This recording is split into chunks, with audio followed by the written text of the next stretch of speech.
今天马来西亚政府发布了一记重磅消息，从5月6号开始。The Malaysian government just made a major announcement. Starting May 6, only one agency, MITI, will be allowed to issue certificates of origin for goods going to the United States. In the past, chambers of commerce could also issue these certificates, but from tomorrow on, they won't be allowed to anymore. That means if you want to ship goods to the US through Malaysia, it's going to be almost impossible. I've said before that using transshipment to the US is a big gamble. At least there used to be a chance to take that gamble, but now even that window is closing. This video was posted by a TikTok user named Malaysian Daiga on May 5th. It shows that Chinese companies trying to use Malaysia to disguise the origin of their goods now have no more options. Some people online commented, was the whole Southeast Asia trip a waste? Others pointed out that even certificates issued by MITI might not help, because in the end, it's up to US Customs. If they say it's transshipment, then it is. Many Chinese users commented using one phrase, hit the snake where it hurts, and well done. On May 5th, Malaysia's Ministry of Investment, Trade and Industry, acronym MITI, announced that starting May 6th, it will be the only authority allowed to issue non-preferential certificates of origin for exports to the U.S. It will no longer allow local chambers, associations, or other authorized bodies to issue these certificates. A non-preferential certificate of origin, NPCO, is a document used to confirm the origin of goods in international trade, usually required by customs in the receiving country. MITI said in a statement that the government is firmly committed to upholding the integrity of international trade. It will also introduce other measures to crack down on illegal transshipment of goods to the U.S. through Malaysia. These measures include stricter audits of NPCO applicants and working with Malaysian customs to investigate and punish violators. The statement also said that the government considers any attempt to avoid tariffs through false declarations a serious violation, whether it's the value or origin of goods. According to local media, some Chinese manufacturers have used Malaysia as a transit point and even faked certificates of origin. In some cases, people reportedly paid only about 100 ringgit, or 24 US, for a fake certificate used to ship goods to the U.S. Malaysia's Trade Minister Tengku Zafrul Aziz said in Parliament on May 5th that they've received many complaints from industry partners. He said a lot of items from other countries were being labeled as if they were made in Malaysia. Malaysia's exports to the U.S. are about to face a 24% reciprocal tariff in July. For now, the basic tariff is only 10%. By comparison, U.S. tariffs on Chinese goods are at least 145%. The Associated Chinese Chambers of Commerce and Industry of Malaysia released a statement supporting MITI's actions. They said Malaysia's lower tariffs with the U.S. has encouraged some companies to reroute their shipments or misclassify products to avoid higher export duties. The statement explained that transshipment could distort trade data and lead to foreign goods being dumped in the market. That would threaten local small and micro businesses, which already have very thin profit margins. In early April, the Trump administration announced reciprocal tariffs on imports from around the world. Right after that, the Chinese government responded with its own countermeasures. Almost at the same time, Chinese social media platforms like RedNote and Douyin were flooded with ads promoting something called place of origin washing. These ads not only explained how to reroute shipments through Southeast Asia to avoid tariffs, but also offered logistic strategies to help exporters do it. Some businesses even claimed to offer a full package service to legally manage U.S. tariffs. One Douyin account called Freight Forwarder Lao Wang posted a video saying he couldn't wait to share some good news. 我已经等不及了，在地铁上，我跟你们分享。 I just secured a transshipment route tonight that's recognized by the US. With origin traceability, 80% of products can now go through transshipment in full compliance. From start to finish, customs declaration in China, booking the vessel, operations at the transshipment port, second leg shipping, customs clearance, and the delivery in the US, we offer a full service package. It's incredibly powerful, and we're the only one in the country doing this. We guarantee smooth customs clearance for your goods. Place of origin washing refers to the practice of sending goods through another country where they are lightly processed or repackaged, then relabeled to appear as if they come from that country before being shipped to the final destination. Countries like Vietnam, Malaysia, Thailand, Laos, and Cambodia have become the main hubs for this kind of transshipment used by Chinese exporters.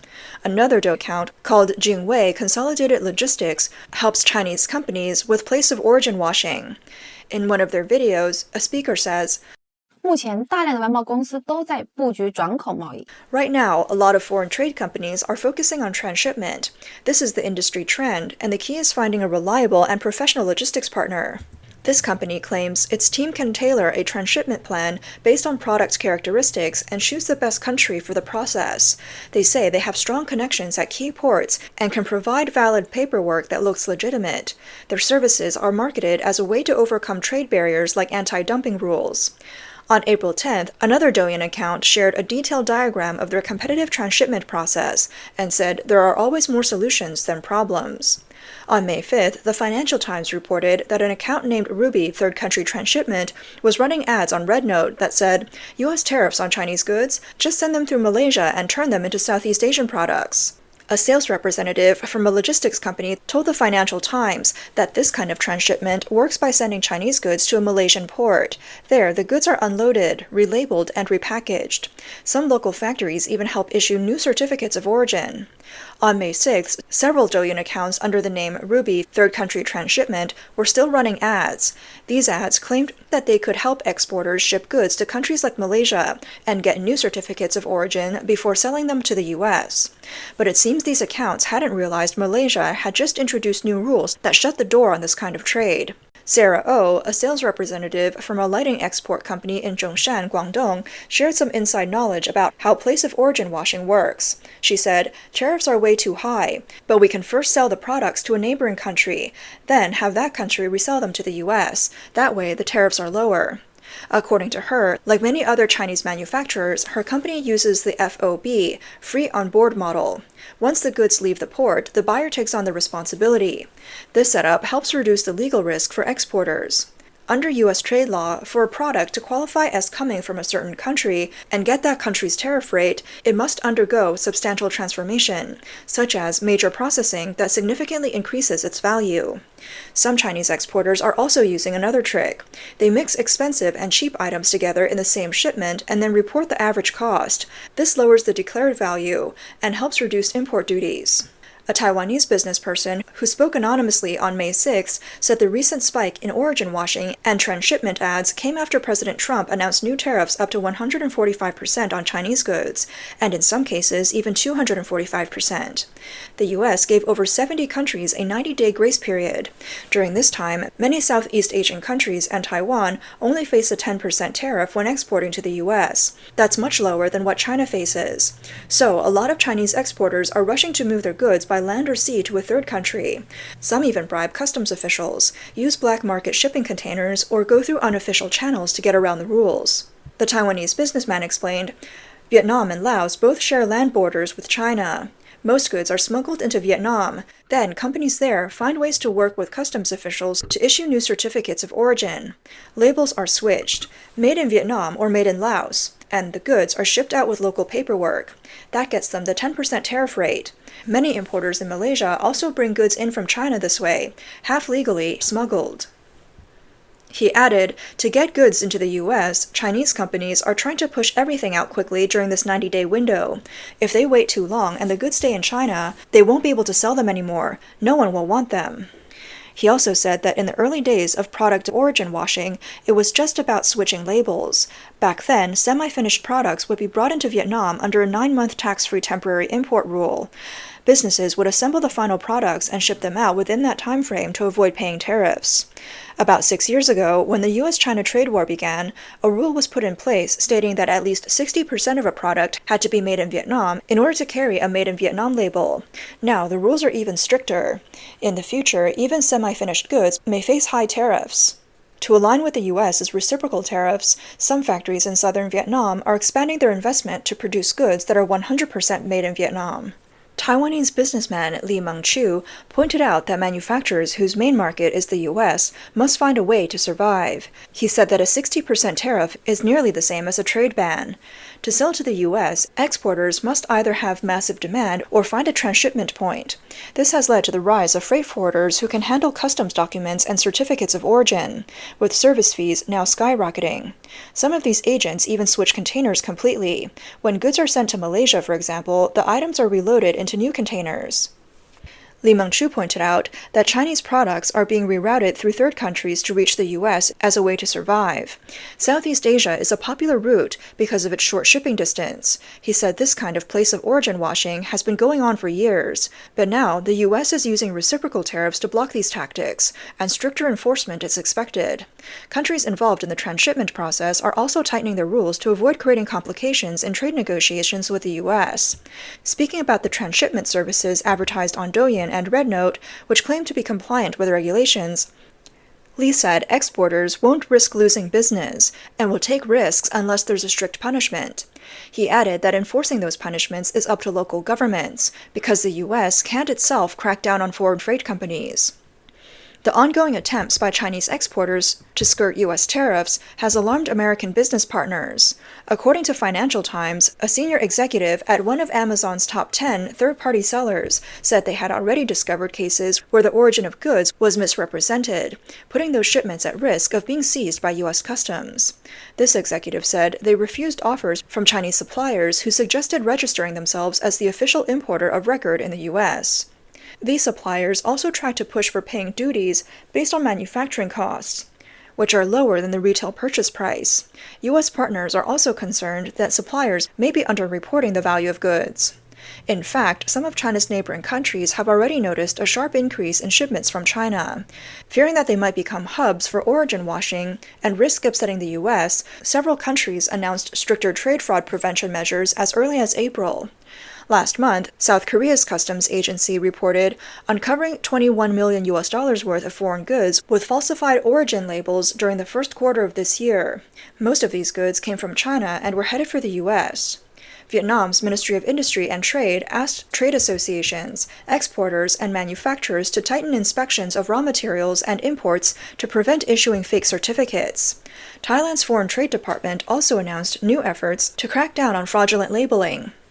Taiwan, often overlooked as a place of origin, has made it clear that it will strictly enforce 3 layers of protection. Officials emphasized that made in Taiwan must be truly made in Taiwan. At the same time, to prevent China from dumping cheap products into Taiwan, Taiwan will launch anti-dumping investigations. 19 product categories are already under review. On April 13th, Taiwanese Premier Chou Zheng led a group of ministry heads to Kaohsiung for an industry roundtable. He stressed that the U.S. is especially concerned about origin washing. He said, "Made in Taiwan must mean made in Taiwan. There can't be any made in China in it." He said Taiwan would step up export prevention, strict monitoring during the process, and serious penalties afterward. Taiwan cannot become a loophole for Chinese exports. He called on both businesses and the government to work closely together to safeguard Taiwan's economic security and earn the trust and support of other countries during this period of global trade realignment. Cho also warned that if China loses access to other markets, a wave of cheap products will flood into Taiwan. To protect local industries and ensure customer trust and product safety, the government will ramp up anti-dumping efforts. 19 products are already on the list, with 1 more under investigation. The government will strictly enforce the law to protect both the industry and the public. After Malaysia tightened its rules, many foreign trade influencers on Chinese platforms began expressing pessimism, saying China's textile and garment industry is facing a devastating blow. One Douyin video described it as the harshest crackdown on transshipment trade in history, with textile exports hit hardest. The U.S. has now launched an upgraded origin verification system, using big data and AI to monitor global shipping routes in real time. This system targets products that try to avoid tariffs by going through Southeast Asia. Now, the entire supply chain must be disclosed, down to the origin of every button. Violations come with severe penalties. Tariff fraud could lead up to 20 years in prison. Companies involved may face heavy fines, and entire countries could see their exports to the U.S. suspended. Fines could reach 300% of the evaded duty, and the U.S. may go back 10 years to claim lost profits. Countries like Vietnam, Thailand, and Singapore are already cooperating with the U.S. Textile businesses are being urged to pay close attention to these developments. Professor Sun Kuo-xiang from the Department of International Affairs at Nanhua University in Taiwan explained that the flood of origin washing ads reflects the trade pressure Chinese companies are facing and the complexity of global supply chain shifts. He warned that scrutiny and enforcement will only get stricter. Companies that keep on relying on these methods are facing growing risks. He added that violating international trade law could bring serious consequences, such as sanctions, shipment seizures, market bans, and long-term damage to a brand's reputation. It could also harm future market access, heighten global trade tensions, and even trigger retaliation from importing countries. He explained that regions like Europe and the US have imposed anti-dumping and anti-subsidy duties on Chinese goods, especially on products like solar panels, steel, bicycles, and textiles. Because of this, the Chinese government has resorted to place of origin washing, labeling goods as if they were made in other countries to remain competitive. Professor Sun also pointed out that many Chinese companies had originally planned to shift their manufacturing entirely to Southeast Asia or other low-cost regions, but because the factories or production capacity aren't fully ready yet, they're relying on origin washing as a temporary solution. Although Europe and the US have begun stepping up inspections and verification of origin certificates, enforcement is still not fast enough or thorough enough. That's why ads openly promoting origin washing services have been able to spread so widely. He also warned that the algorithms of these e-commerce and social media platforms make it easier for such ads to gain attention and go viral. Advertisers are offering full-service packages, including origin certificates, subcontracted processing, and repackaging, which lowers the technical barriers for companies trying to avoid tariffs. Some online users have commented that the Chinese government is trying to use origin washing to bypass tariffs, and while there may still be a few small loopholes left, China's overall export landscape will never again dominate the US market like it once did. Many Chinese exporters now realize that transshipment routes will eventually be completely shut down by the US. Unless the Chinese government gives in on key issues, there won't be any real change in what has become a de facto trade embargo. Even if Beijing secretly lowers tariffs on a few critical goods, the US is unlikely to respond with concessions. This will likely lead to a broader collapse in China's export sector, which is currently the only part of its economy still showing signs of life. In recent days, sensitive information has started to leak out of China. These reports suggest that top leaders in the Chinese Communist Party can no longer tolerate Xi Jinping and may soon replace him, citing health reasons. On May 5th, independent commentator Cai Shin-kun revealed in his online program that he had received inside information. According to his sources, there will be major personnel changes at the CCP's upcoming fourth plenum. With the current international tensions and domestic economic crisis reaching a breaking point, senior party elders have reportedly run out of patience. This time, it may be a collective move to force Xi Jinping out. Tsai said there are still a few months until the fourth plenum, but a decision has already been made. Xi Jinping will officially step down from politics and hand over all power no later than the 21st Party Congress. He added that Xi Jinping now has little say in military matters. He believes that once the collective move is made, there will likely be a compromise on how to handle Xi's exit. The plan may preserve some dignity for his family or his inner circle, allowing them to withdraw from politics without humiliation. A new leader would then introduce a different approach. At the beginning of his program, Tsai mentioned the recent Douyin videos about harsh crackdowns on origin washing. In the comment sections of these videos, there have been many posts mocking the situation and even supporting it. In the past, such comments would not have been allowed to appear at all, let alone stay up for long. Some content that is now visible likely would have been deleted immediately or blocked from being posted in the first place. This may be a sign that the CCP leader, who has been trying to hold the line during the tariff war, could soon be the first to fall in an intensifying internal power struggle.